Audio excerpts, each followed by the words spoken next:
Here are some tips for covering routine stories effectively and efficiently with alternative story forms. The tips are from Michael Roberts, Deputy Managing Editor at the Arizona Republic.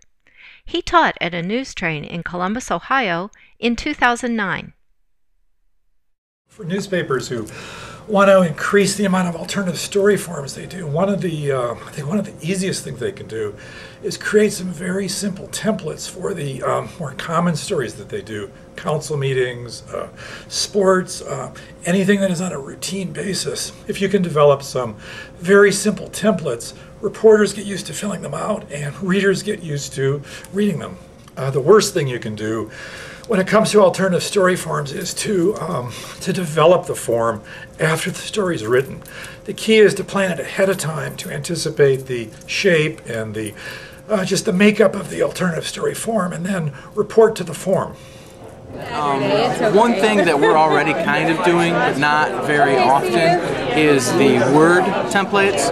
Story format that's just based on words. You don't have to have a lot of graphics. The reporters can put them together themselves. And I think we just need to take that next step, or that mental leap among everybody, the reporters and the writers, or the editors, to use that more often, because there's so many applications, obvious applications for it. And so I think that and it's so economical too. You're going to save time on the reporting end.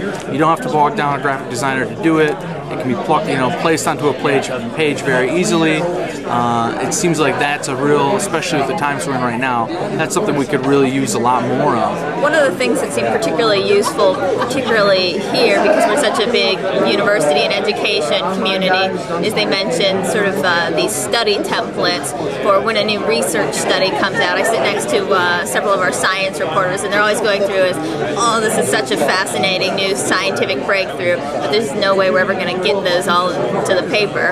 And the academic community around here would love to hear more about those things, and everyday people would probably find them fascinating, but it's not something they're going to be able to write a 30-inch centerpiece story for the science section every week. So I think that's something we can use pretty easily.